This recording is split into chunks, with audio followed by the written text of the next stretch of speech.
नमस्कार शेतकरी मित्रांनो, आपल्याला आता पीक विमा जमा होण्यास सुरुवात झालेली आहे। लवकर आपले खाते चेक करा। पीक विमा 2023-24चा जो पीक विमा आहे त्याची रक्कम आता जमा होण्यास सुरुवात झालेली आहे। पीक विमा या 13 जिल्ह्यात वाटपसुद्धा सुरू झालेले आहे।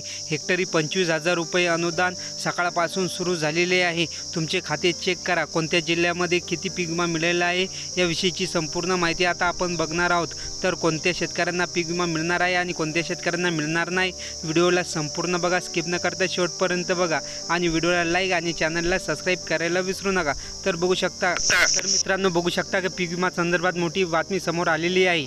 लक्षपूर्वक बघा, आज 13 जिल्ह्यामध्ये प्रत्येक शेतकऱ्यांच्या खात्यामध्ये 25,000 रुपये जमा होण्यास सुरुवात झालेली आहे। अचानक पुणे मुख्यमंत्र्यांनी पीक विमा वाटप करण्याचे आदेश दिलेले आहे।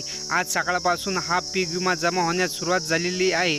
ज्या शेतकऱ्यांच्या खात्यामध्ये हा पीक विमा जमा आदेश मुख्यमंत्र्यांच्या हस्ते 13 जिल्ह्यात या 12 तासात आता शेतकऱ्यांच्या खात्यामध्ये पीक विमा जमा होणार आहे।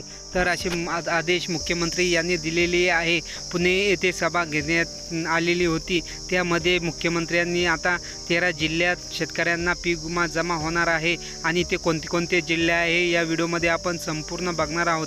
तर या जिल्ह्यांसाठी आता पीक विम्याची वाटप सुरू झालेली आहे।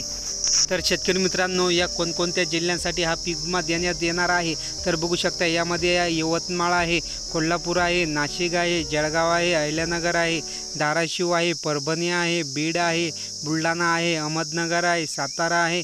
अशा 13 जिल्ह्यांसाठी हा पीक विमा आता त्यांच्या खात्यामध्ये जमा होणार आहे। 2024चा पीक विमा वितरित होणे सुरू झालेले आहे आणि सर्व शेतकऱ्यांच्या खात्यामध्ये आता त्यांच्या बँक खात्यामध्ये DBTद्वारे पैसे यायला सुरुवातसुद्धा झालेली आहे। प्रत्येकाच्या खात्याला हेक्टरी 25,000 रुपये पीक विमा मिळायला सुरुवात झालेली आहे। तर तुम्हाला पैसे आले का आम्हाला कमेंटद्वारे जरूर कळवा आणि व्हिडिओ आवडला असेल तर व्हिडिओला लाईक आणि चॅनलला सबस्क्राईब करायला विसरू नका। धन्यवाद।